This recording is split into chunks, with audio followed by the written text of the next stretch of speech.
We got Matthew 5:8. Blessed are the pure in heart, for they will see God. This is massive.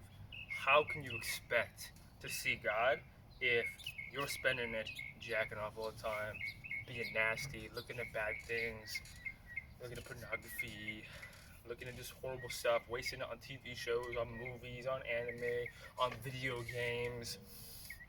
Do you really think you're gonna find God in that?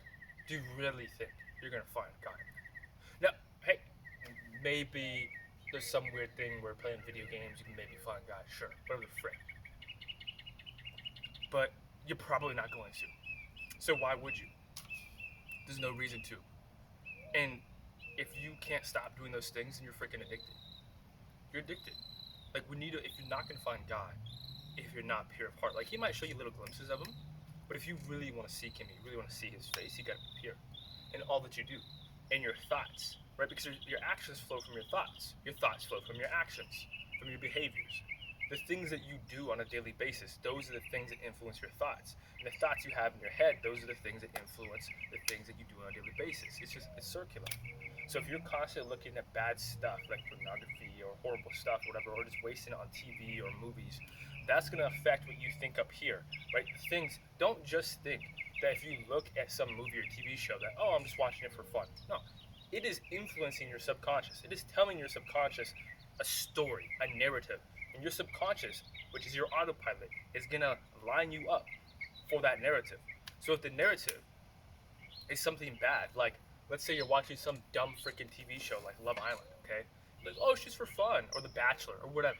The narrative there is you have these people that are just over the top, just dumb and superficial, and they're trying to find love. It's dumb. Your autopilot, your subconscious is going to take that in, and the narrative is that is what relationship, that's what love is like. Now, you might not think that consciously, but it's going to affect where your autopilot steers you. And then you're going to start looking for those superficial things. But imagine if instead you were watching some pastor speak on the word. Imagine what you're going to be thinking about now. Now you're not going to be thinking about this dumb TV show and these people that are just wasting their time and engaging in debauchery on live TV or on recorded TV, whatever. But instead, now your mind is filled with the Word of God and this exploration of what it means and how to live it out. Just imagine, like, if you want to live, like, do you want to live a better life? Yes or no? Okay, you're not going to say no. You're going to say yes. If you say yes to that, then actually start freaking living it. You can't just say, hey, I want to live a better life. I want to have a better life, and then do nothing about it or change any of your behaviors. Because where you are, if you want to be somewhere else than where you are right now, if you don't like your life right now and you want it to be better, well, you can't keep doing the same things. That's right, the age-old thing about insanity. Keep doing the same exact thing, expecting a different result. It's just not going to work out. It's not just all of a sudden snapping the fingers one day. Oh wow, now I'm super wealthier. Now I'm super fit, or now I have the best relationship, or now whatever, or now I'm super smart. It doesn't just happen randomly. You got to put in work. You got to put in work, and you got to spend time in the areas that you want to improve in.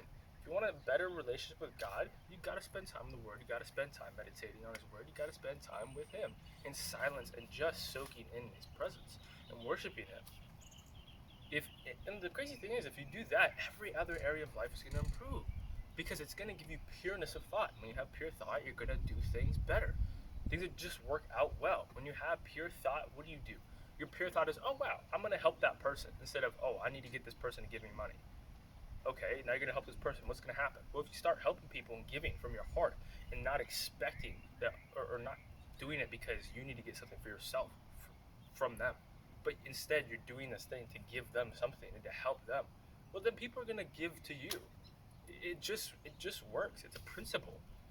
The more you care about giving and helping other people, the more other people are going to care and give to you. That's just how it works. So take out all the unpure thoughts, put in the pure.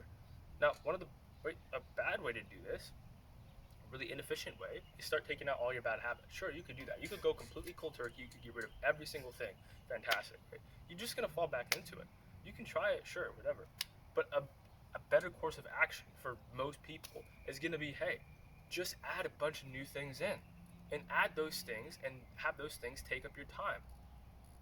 Now, sure, you can do a complete cleanse, and we'll talk about that in the future, about doing a complete cleanse, where you're just going to go for a whole entire week with not consuming any content. That's pretty crazy, but most people are not going to be able to do that. We'd start with something simpler, with like an hour-long doing nothing cleanse. But even that would be hard for some people, so you might have to start even lower, even nothing. That's ridiculous, because everyone can do that. Anyways, take a good look at yourself. See, hey, is there anything that I currently do? It could be video games, it can be jacking off, pornography, TV, movies. I already said video games, alcohol, marijuana, drugs, food, whatever. And say, hey, can I not do this thing for a whole entire day? Can I not do it? And if you can't do that, then you're addicted. Because if you can't, for even one day, not do it, you are legitimately addicted. Now we can test. Okay, do you not right? Can you not do it for 3 days? Okay, if you can't, well, maybe you're a little dependent on it. But for certain, like there was times, not obviously, but my past was like, man, I'm freaking jacking off every single freaking day. Now, and it just felt like, man, I can't not do it. Now, if that's you, then you're freaking addicted. I was addicted like that. That's freaking wild. Now, if that's you, please, I'm freaking begging you here because I'm trying to help you. Link it, or not link in the description. Down in the description, there's the phone number. It's anonymous. Just say hey. I need help with whatever it is. Alcoholism, which is not even alcoholism is not disease. It's drunkenness, right? You've fallen into the stupor of drunkenness. Okay. If whatever it is, reach out, and we're gonna get you the help that you need, because there's no reason to be in bondage to stuff of the world, but there is a reason to be in freedom of Christ. That's all I gotta say for you today. Come on.